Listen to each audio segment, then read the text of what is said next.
Boa noite, amados irmãos, muito boa noite. Mais uma vez estamos aqui por esse portal maravilhoso que é a TV Nova Luz, esta casa espírita dentro da nossa casa, podendo falar a vocês nos seus lares, onde vocês estiverem, levando sempre dentro da nossa possibilidade o que podemos sobre espiritismo, sobre mundo espiritual, sobre Deus, palavras de fé, de amor, de afeto, enfim, fazemos a nossa parte. E hoje, me apresentando, Oscar Martins, expositor espírita, vamos falar um pouco sobre vida espiritual. Mas antes, vamos para a nossa leitura e oração. O tema escolhido hoje, do livro Fonte Viva, do Espírito Emmanuel, psicografia de Francisco Cândido Xavier, em seu item 132. Tendo medo.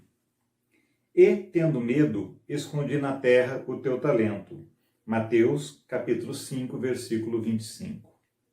Na parábola dos talentos, o servo negligente atribui ao medo a causa do insucesso em que se infelicita. Recebera mais reduzidas possibilidades de ganho. Contara apenas com um talento e temera lutar para valorizá-lo.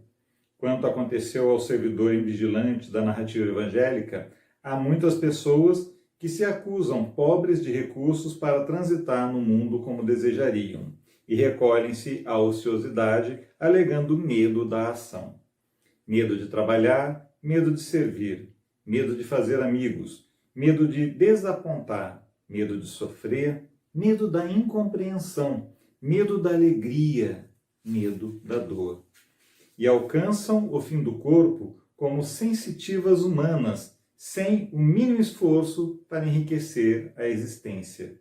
Na vida, agarram-se ao medo da morte. Na morte, confessam o medo da vida. E, a pretexto de serem menos favorecidos pelo destino, transformam-se gradativamente em campeões da inutilidade e da preguiça. Se recebeste, pois, mais útil tarefa no mundo, não te atemorizes à frente dos outros e faze dela o teu caminho de progresso e renovação. Por mais sombria seja a estrada a que foste conduzido pelas circunstâncias, enriquece-a com a luz do teu esforço no bem, porque o medo não serviu como justificativa aceitável no acerto de contas entre o servo e o Senhor.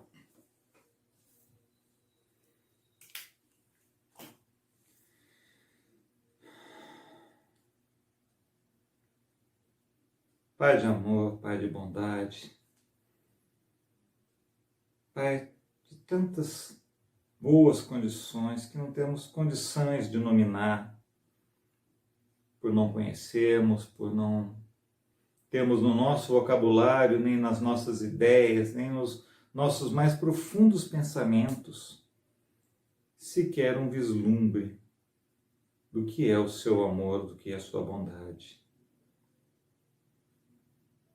Costumeiramente, Pai, dirigimos-nos ao Senhor com pedidos, com medos, com rogativas e quantas das vezes em prantos e lágrimas.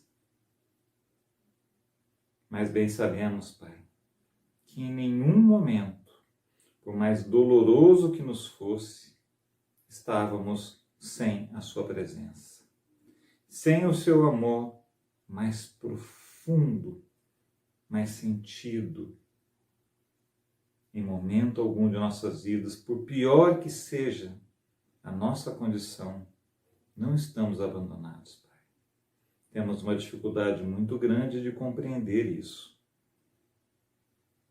Mas, ao olharmos toda a Tua obra, ao olharmos os pássaros que voam e cantam nos céus, ao olhar as flores, como na passagem do Cristo que dizia: olhai os lírios do campo, olhai as aves do céu.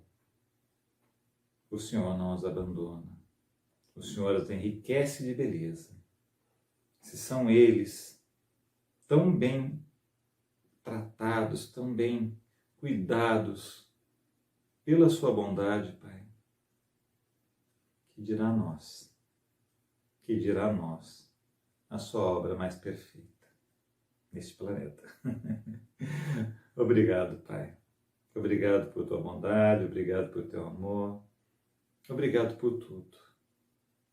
Seja conosco nesse momento, nos oriente, tanto quanto possível, mediante a nossa pequenez espiritual e intelectual,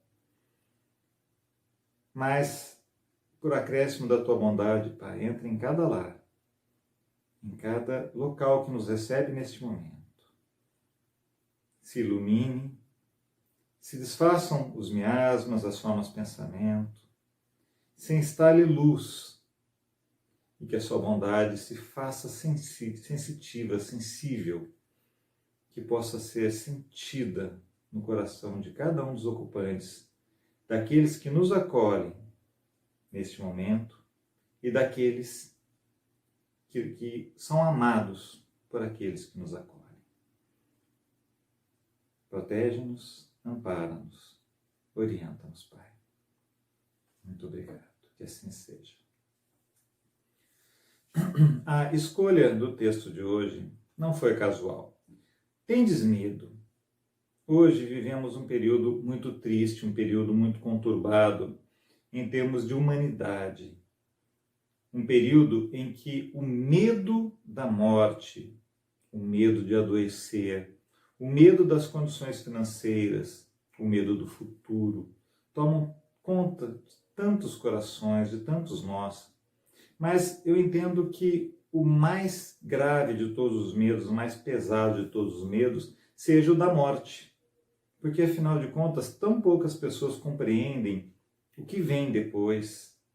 Tantas pessoas temem por tudo que fizeram, às vezes inconscientemente, se lembram em suas intimidades espirituais de tudo que fizeram e temem por seu futuro. Eu mesmo posso compartilhar, sem nenhum temor, que espírito devedor que sou, durante muito tempo vivi o medo. Durante muitos e muitos anos vivi o medo, a culpa insana que tomava conta de mim por conta de equívocos de vidas passadas.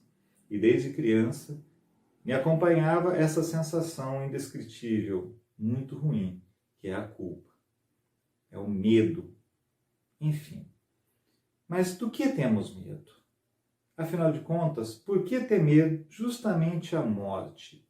Se somos espíritas, bem sabemos, ou pelo menos bem podemos depreender de toda a literatura espírita, de tudo aquilo que nos vem dos planos superiores, que não há por que temer a morte do corpo físico, porque afinal o corpo físico é transitório. O espírito, que é a nossa realidade, nós somos, em verdade, espíritos envergando um corpo físico, envergando uma vida carnal. No espírito, nós, espíritos, somos imortais. O que nós passamos aqui é uma experiência, uma necessária experiência para a nossa evolução. E tememos justamente o que é a nossa vida verdadeira, porque desconhecemos, porque não trazemos para a vida consciente, a vida de encarnados, o conhecimento necessário e principalmente as ações necessárias para termos paz. Então vamos falar um pouquinho do que é a vida espiritual. Vamos ver se a gente consegue afastar um pouquinho do medo da morte. Não que nós não devamos respeitá-la. A morte do corpo físico, para nós, pode ser tanto uma coisa muito boa, porque nos liberta em termos de espírito e nos devolve a liberdade de sermos errantes, de sermos espíritos, enfim, desencarnados, que não envergando mais esse escafandro pesado que é o corpo carnal.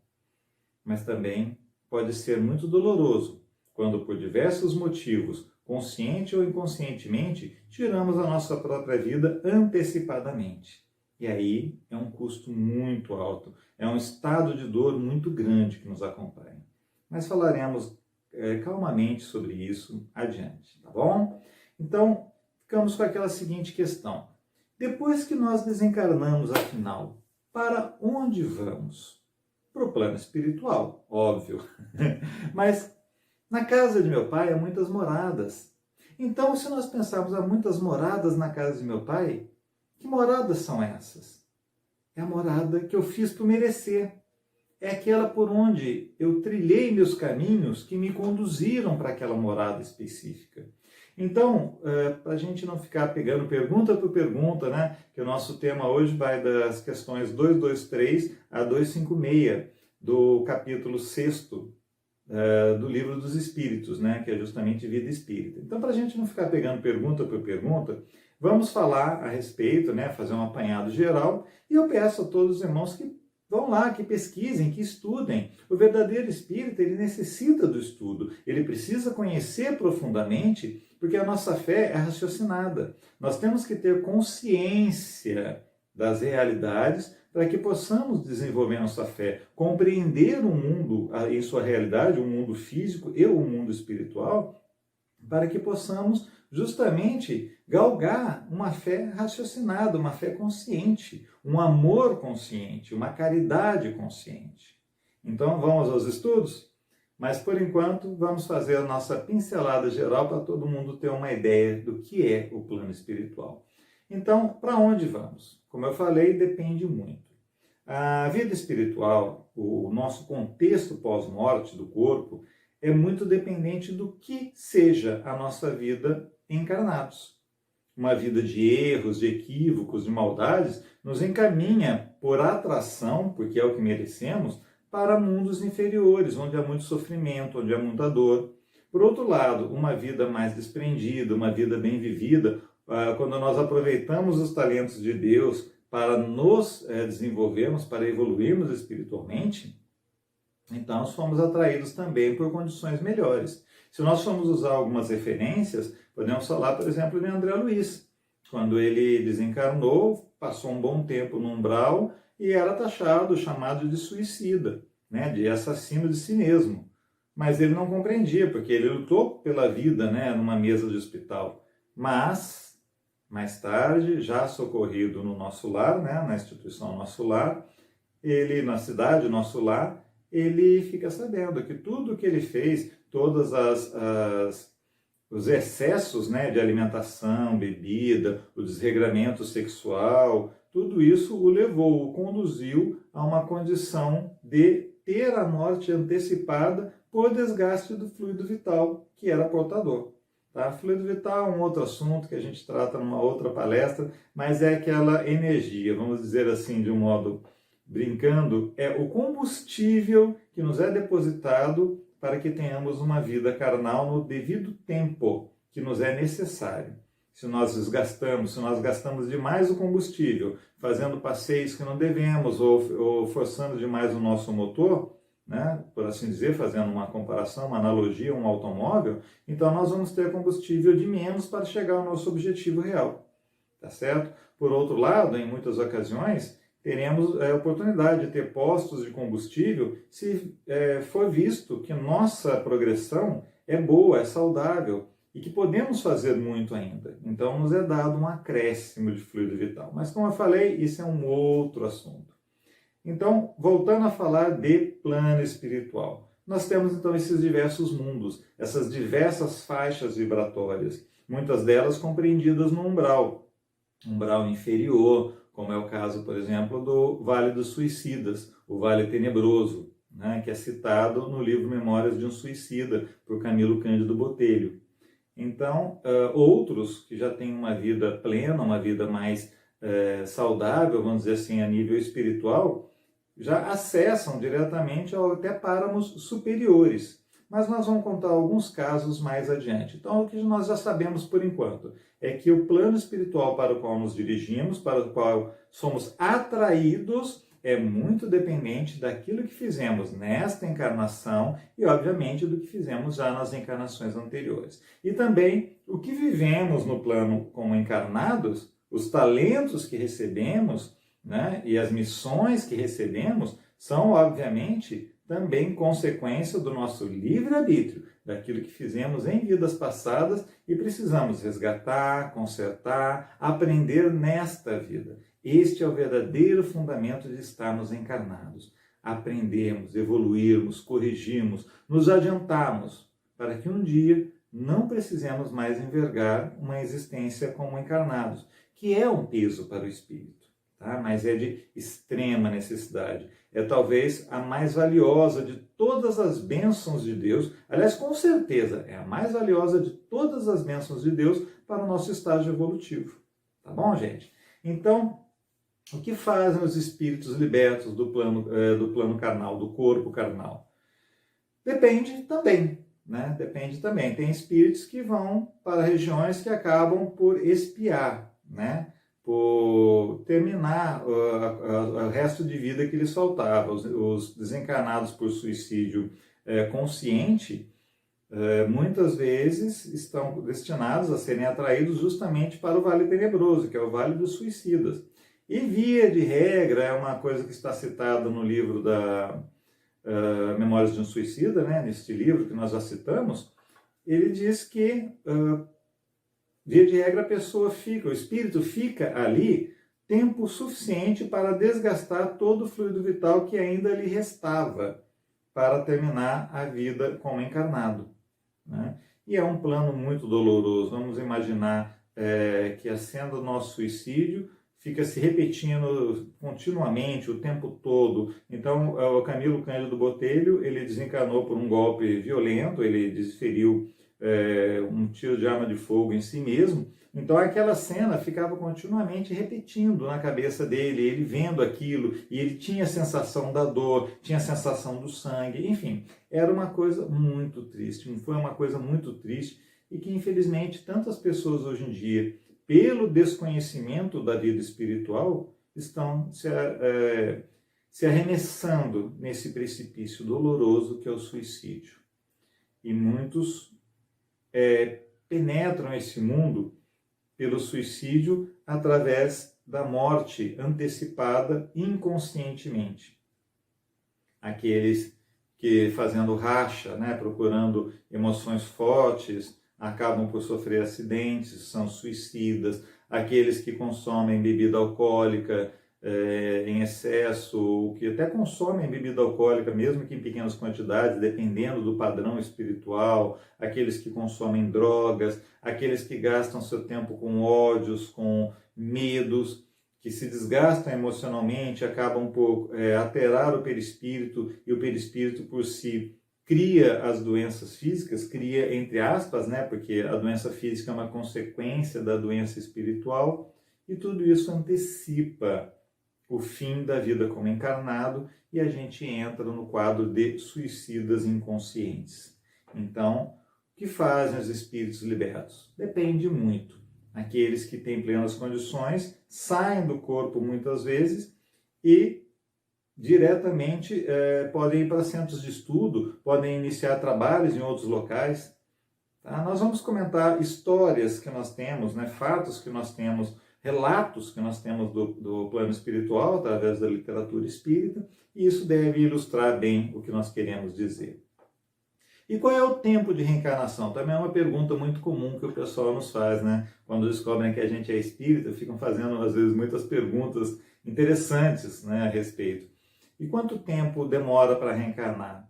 Até isso é variável, né? Espíritos mais libertos, mais evoluídos, às vezes em algumas horas já têm plenas condições de reencarnar.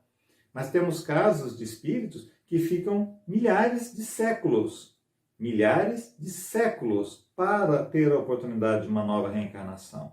Para fins de ilustração, podemos contar uma história que roda por aí, pela internet principalmente, sobre Hitler, que teria sido banido para um planeta mais distante, a fim de não só espiar, mas ter condições de estudar, ter condições de aprender muito mais, e inclusive ficar longe dos seus algozes, porque imaginemos que uma pessoa que comete um crime, às vezes adquire um algoz, um obsessor, que fica atrás dele às vezes por séculos e séculos, maltratando, criando problemas, até que entenda que ele aprendeu a lição.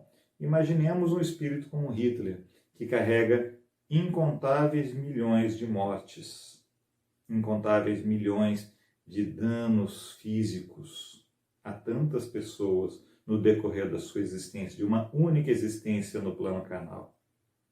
Então, até para que ele possa suportar as provas, para que esses espíritos obsessores, esses todos que vincularam o ódio à existência do espírito Hitler, né, que foi Adolf Hitler, possam depurar, possam acalmar, evoluir e, com isso, permitir que na próxima reencarnação, quando Hitler retornar, né, a uma encarnação, seja onde for, no qual planeta for, ele tenha condições de ser vitorioso, porque senão seria realmente muito difícil para ele. Então a bondade de Deus se vê até para casos assim, né? Então, tempo de reencarnação, de algumas horas até alguns milhares de séculos, dependendo do grau de elevação do espírito.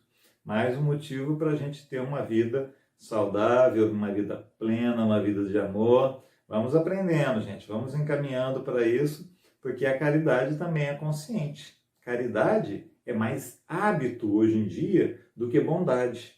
A gente acha que a caridade é um ato de bondade, mas a nossa bondade hoje em dia é vinculada à emoção adoecida, né? A gente precisa desenvolver o hábito de fazer o bem, o hábito de procurar o irmão, o hábito de sairmos de nós, hábitos saudáveis, sairmos de nós para encontrar a necessidade do irmão através da empatia, através do amor fraterno, né? E aí a gente entra num outro questionamento mais amplo, que é a gente muda a nossa essência em decorrência da morte ou da forma como morremos?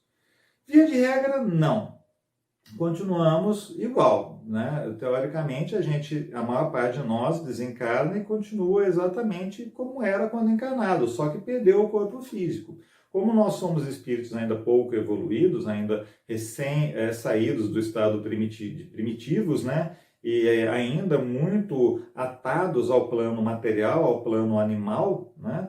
A gente ainda carrega muitas vicissitudes, muitas impressões, muitas paixões equivocadas que são atreladas ao plano material, atreladas às emoções adoecidas, aos prazeres. Então, essa questão de mudar a nossa essência depende muito.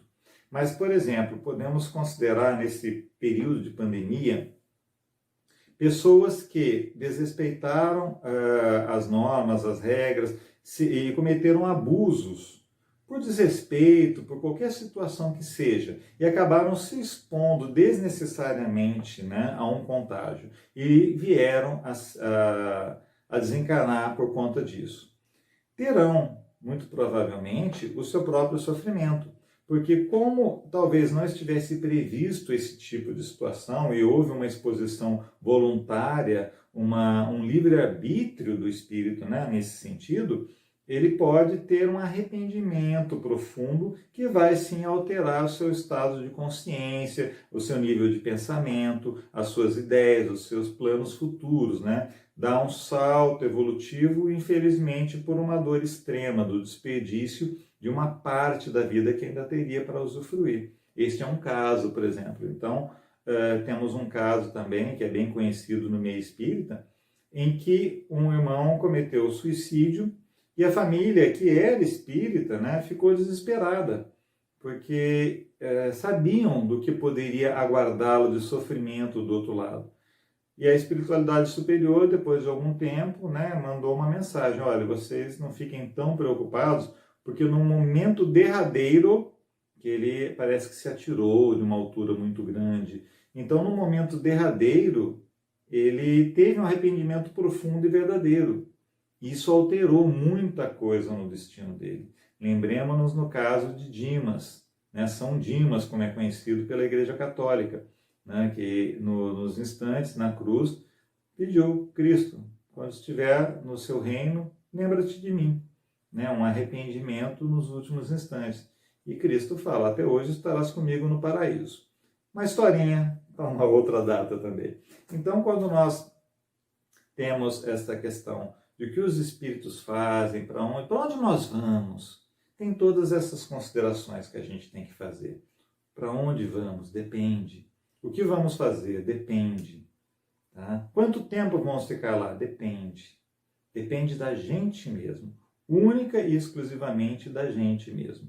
Tem espíritos que ficam mais tempo como errantes, né? A gente diz errantes, mas esse estado de erraticidade é temporário de duas formas. Errante, porque ao estar encarnado, ele é encarnado, não é errante, né? Ele é errante quando está liberto, mas o espírito que já atingiu um determinado grau de pureza e que não necessita mais reencarnar, já não é mais também espírito errante, já está no estado definitivo dele como espírito. Tá? Então, errante é uma caracterização, é uma nominação que a gente dá para um determinado período, até um determinado estágio evolutivo do espírito e no período em que ele está desencarnado. Então, este tempo também pode ser prolongado, esse tempo na erraticidade, a permanência do espírito fora de uma nova encarnação, pode se dar também por questões de estudo. Porque tem muitos estudos que a gente só consegue ter proveito verdadeiro fora do corpo físico. Mas lembremos, somente no corpo físico conseguimos colocar em prática verdadeira o nosso aprendizado. Entendem? A dimensão da necessidade das encarnações não é para a gente ficar desperdiçando, gente. E se viemos com dificuldades muito grandes nessa vida, se passamos por dificuldades, cabe-nos buscar sempre melhorias, sim. Cabe-nos sempre buscar planos melhores, sim. Não há nada de errado em querermos progresso, em querermos evolução financeira, moral, educacional, né, intelectual. Não há nada de errado com isso. Mas o que nós não podemos fazer é desistir, nem desmerecer a oportunidade que tivemos. Porque saibamos, tudo o que passamos em nossa vida são apenas consequências do nosso livre arbítrio. Então, cada vez que a gente vem com uma dificuldade, é porque aquela dificuldade tem uma grande lição para nos ser passada. Então, vivamos a nossa grande lição. Utilizemos o talento que Deus nos deu. Coloquemos ele em prática. Façamos um talento, por mais doloroso que seja, valer 2. Porque mais talentos numa próxima encarnação representam também situações melhores. E o que é uma situação melhor? Hoje eu posso passar pela pobreza com uma situação bastante dolorosa, incompreendendo o que estou passando, revoltado. Numa próxima encarnação eu posso vir de novo dentro do estado de pobreza, ou iniciar dentro do estado de pobreza. Mas em vez de me lamuriar, vou começar a batalhar realmente a vida, vou procurar e mesmo ser melhor. E mesmo que eu não consiga, terei resignação. Aprenderei que não adianta reclamar, não adianta me rebelar. Tem coisas que a gente precisa passar. Isso é um avanço espiritual. Então, a nossa vida como encarnados, sofrendo a fome, as paixões, quando temos oportunidade de negar as nossas paixões e valorizar as nossas qualidades, né, os nossos melhores atributos desenvolvidos, é aqui, como encarnados, que a gente tem essa oportunidade. Não tem como a gente desmerecer, por pior que seja, por doloroso que seja, é o que a gente precisa. Tá? Então, desta questão que a gente falou sobre o espírito errante, a gente também tem que pensar o seguinte, tá, mas além do espírito errante, do tempo que ficamos, né, fora, eu comentei sobre banimento, né? O banimento de Hitler para um outro planeta menos habitado, um planeta em que ele, teoricamente, ficaria assim, vamos dizer, isolado, né? Não é bem esse o termo. Mas daí nos faz pensar, então, nesses vários mundos, né, como falamos no começo, são muitas das moradas na casa de meu pai. São. Mas essas moradas são em que sentido? Em todos os sentidos. Não existe um só planeta, um só orbe em toda a criação e mesmo um só espaço em que não haja vida de alguma forma. Porque nós compreendemos a vida assim, encarnados, insetos, vírus, né, animais. Mas a vida real, ela é muito mais ampla. Ela é imperceptível aos nossos parcos poderes, né, visuais, auditivos. Então, existem mundos, inclusive, que são chamados transitórios, mundos que são, teoricamente, sem um habitante, sem habitantes definitivos, mas que estão muito povoados por pessoas, por espíritos que estão ali provisoriamente. Seja por estudo, seja por necessidade, são planetas geralmente estéreis. Então, vamos imaginar assim, a Terra já foi um planeta, né, desse sentido, um mundo transitório, logo no início da sua formação, quando não havia a mínima chance da vida como nós conhecemos desenvolver-se nesse planeta. Muitos, incontáveis espíritos estavam aqui usufruindo, observando, aprendendo, trabalhando, desenvolvendo, estudando, dialogando, vivendo a sua vida espiritual. Tá? Mundos transitórios em que muitos irmãos que passam às vezes muito tempo no estado de erraticidade, uma erraticidade muito longa, às vezes encontram nesses mundos transitórios um pouso, um lugar para refazimento das suas energias, né? E esses planetas, né, esses pontos, esses mundos, né, transitórios que a gente fala, eles são estéreis, como já dissemos, mas não permanentemente. Até o exemplo da Terra está citado, que ela, naquela época era aparentemente estéril. Estéril sob o nosso ponto de vista, estéril sob as condições materiais daquela faixa vibratória daquele mundo, mas nunca despovoados, nunca abandonados. Quis Deus que não houvesse um só lugar, uma só coisa no mundo, no universo todo, que não tivesse utilidade. Tudo tem a sua utilidade, tudo tem seu momento. Tá? E aí, outra pergunta que nos fazem, né, que a gente estamos falando aí da vida em plano espiritual, como é que são as percepções, sensações e sofrimentos do espírito?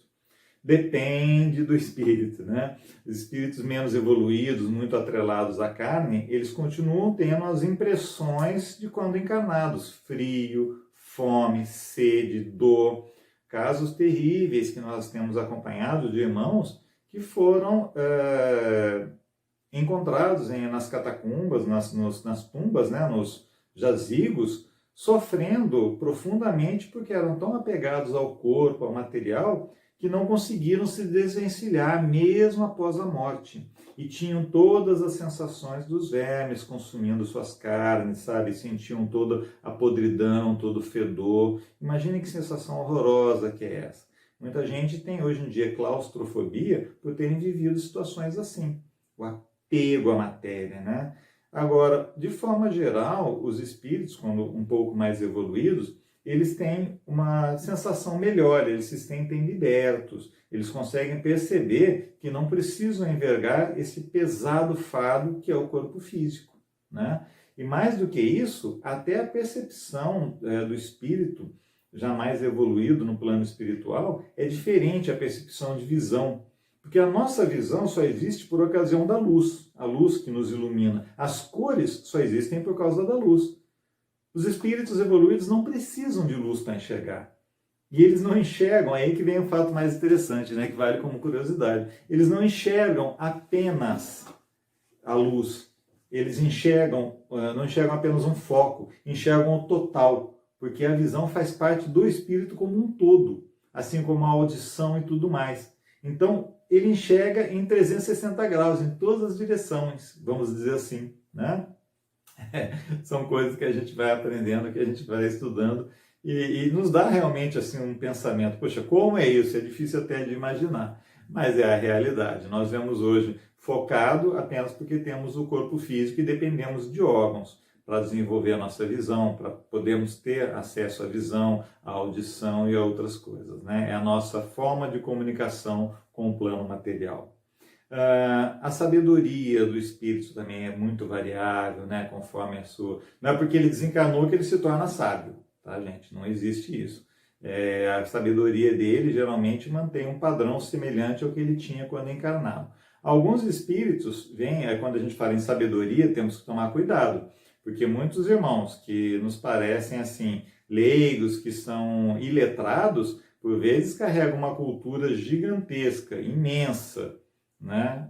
Devido aos seus arquétipos, a sua bagagem espiritual de vidas anteriores. Mesmo irmãos que nós temos conhecimento disso, que são irmãos que têm, por exemplo, casos de autismo, muitos e muitos e muitos desses irmãos são espíritos inteligentíssimos, muito inteligentes, muito mais do que a média que nós temos, mas infelizmente estão passando por esse período, por esta situação, né, que é o autismo, em decorrências diversas, motivos diversos. Não cabe a gente ficar aqui delineando tantos detalhes, tá? E também a nossa condição, falamos aqui sobre esse tempo, né, de ficar como o sofrimento, esse tempo de ficarmos errantes, o tempo. Mas o tempo para o Espírito é semelhante para nós? É semelhante ao nosso? Óbvio que não. Até para nós mesmos, o tempo é muito relativo. Para nós aqui na Terra, o nosso ciclo é lunar. Quase tudo que a gente tem, inclusive, por exemplo, o ciclo menstrual da mulher, é de 28 dias, porque é exatamente o ciclo lunar, 28 dias. E, contudo, se fôssemos para um planeta tal como Júpiter, como Saturno, que são planetas gigantescos, o dia lá é muito mais longo. Então, o tempo também seria muito mais longo, tá? Muito diferente do nosso. Então, a questão tempo é muito relativa. A percepção do tempo para o espírito é muito diferente. Para nós, se passaram 60 anos. Para um espírito mais evoluído, aquilo foi uma fagulha, foi um segundo, quase que imperceptível. Então, como dizemos assim, nós hoje, nosso estágio evolutivo é como se nós fôssemos aqueles computadores de antigamente, em que, só para os mais antigos, tá, gente? Só para os antigos mesmo, para os clássicos. Trabalhávamos com disquetes, né, com alguns discos que nem CD. Hoje em dia a gente usa o USB, usa o pendrive e ainda assim já está caindo em desuso também isso, né? Mas, então nós somos dessa linha do disquete, né, que tem uma capacidade de processamento e de memória curta, mas os espíritos evoluídos têm uma capacidade de processamento igual aos computadores mais modernos. Então o que nós fazemos, a nossa capacidade de percepção vamos dizer assim, cálculo, em 1 hora, dentro da capacidade desses espíritos, ele faz em frações de segundos, né? Então, só para a gente ver por que o tempo é diferente, porque tudo é diferente, todas as condições do espírito evoluído são muito diferentes. Então, o tempo é uma coisa muito relativa. Para a gente já ir caminhando para o encerramento, como eu prometi, eu vou citar algumas histórias que estão na nossa literatura espírita para a gente ter uma compreensão ilustrada, tá, do que é realmente a vida no plano espiritual. Falamos sobre Camilo Cândido Botelho, né, que é, na verdade, Castelo Branco, Camilo Castelo Branco, um grande escritor português do século XIX, se eu não me engano, e uma entidade, né, um espírito que acabou cometendo suicídio, como nós falamos, em uma derradeira encarnação, em uma das encarnações anteriores, e ele teve todo esse processo de sofrimento, ele teve a condição de sentir o corpo sendo devorado pelos vermes, ele teve todo aquele sofrimento dentro do Vale Tenebroso, do Vale dos Suicidas, e depois ele, após atender as condições necessárias, porque a condição não é um critério externo, é um critério interno. Ele, em um determinado momento, tendo deixado vazar, tendo ido embora todo o fluido vital que ele carregava para ter uma vida mais longa, né, ele tinha condições de frequentar o estado dos outros, meio com os outros espíritos, tá certo? Porém, ele precisaria ter a condição de ver a ajuda que estava com ele o tempo todo. Porque é outra condição nossa, quando a gente tem muita revolta, muita angústia, quando a gente está moralmente carregando aquela culpa, aquele sofrimento, que aliás é uma das sensações piores para o espírito desencarnado, que é a culpa, o sofrimento moral. É a pior dor, é uma dor muito pior do que qualquer sofrimento físico como encarnado, né? Então o sofrimento moral para o espírito é assim algo bem terrível, bem pesado.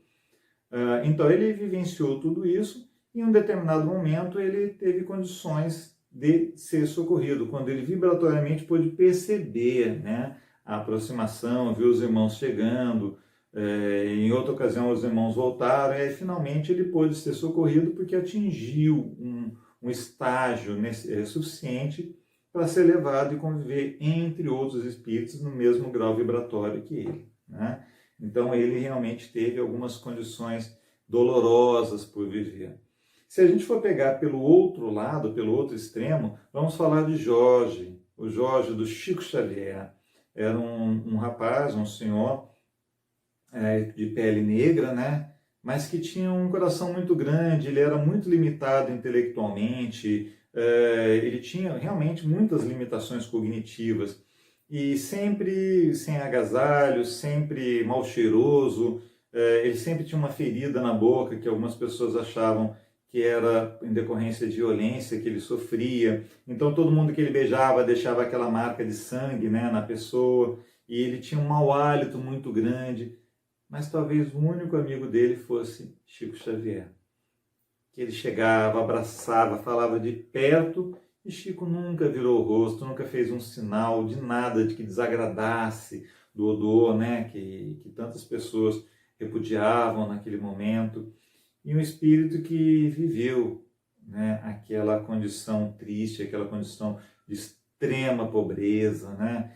Sabia-se que ele morava num cômodo, na verdade, uma taperinha, né? E era uma vida muito difícil, muito sofrida, dependia única e exclusivamente da caridade alheia, sofria todo tipo de preconceito, mas traz-nos, né, a literatura espírita, se eu não me engano, através de Humberto de Campos, ou de algum outro irmão, não me lembro agora, mas enfim, a história, quem trouxe não vem ao caso, é fato é que existe essa história, que um dia Jorge desencarnou, um dia Jorge despediu-se do plano material, do plano carnal, e dizem que ele teve uma vida tão resignada, uma vida espiritual tão tranquila, aproveitou tão bem a sua estada aqui, que o próprio Cristo teria vindo recebê-lo após o desencarne para conduzi-lo a outros páramos, a outros planos. Então, a gente vê que não é questão financeira, não é questão, sabe, do que a gente tem, do status, não é o que a gente carrega na vida, é a nossa essência, é o que a gente é o que a gente faz de melhor que faz toda a diferença, o que a gente faz de melhor espiritualmente, o quanto a gente trabalha para a nossa própria progressão, o quanto a gente trabalha para a nossa própria evolução, na caridade, no amor, nos conhecimentos a respeito de Deus, a respeito de tudo, mas sempre utilizando para o nosso melhor. Amai-vos uns aos outros, né? Disse Jesus. Amai ao próximo como a ti mesmo. Ame-se, ama teu próximo. Ama.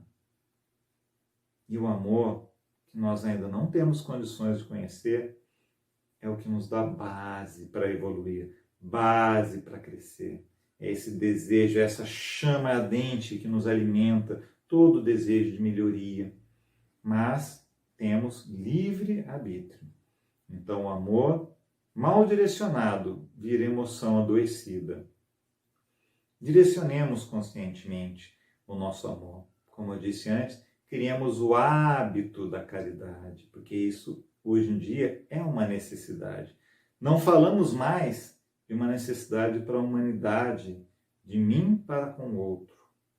A caridade é a maior de todas as terapias, para todas as doenças. Se nós pegarmos livros como Conflitos Existenciais de Joana de Ângeles, vamos ver que daqueles conflitos que nós vemos, que afligem profundamente a humanidade de hoje, levando às drogas, levando aos suicídios, levando às depressões, em todas elas, a obra na caridade é o fruto, é a terapia que melhor existe, que mais é aconselhada. A caridade é a terapia para um mundo melhor. Já não é mais uma questão de fazermos pelo bem, de fazermos porque é bom, somos bonzinhos, né? Coisa que a gente realmente não é. Mas porque o mundo precisa. Nós todos precisamos da caridade. Porque o mundo está doente. E a caridade é o caminho da salvação. A todos, muito obrigado. E pedimos a Deus que, tendo abençoado tão grandemente a nós, permitindo este trabalho, permitindo que aqui estivéssemos, falando aos irmãos, infelizmente sem podermos ter contato visual, né, trocados assim uns com os outros, mas que por acréscimo de sua bondade nos ajude a levar todo o conhecimento que nos for necessário e saudável para mais tarde, para nossos pensamentos, para compreendermos durante o sono, para que possamos levar para as nossas próprias vidas, na prática, para que possamos, enfim, Pai, ter a verdadeira caridade, que é o amor em movimento, é o amor na prática. Se conosco, Pai. Protege-nos e ampara-nos hoje e sempre.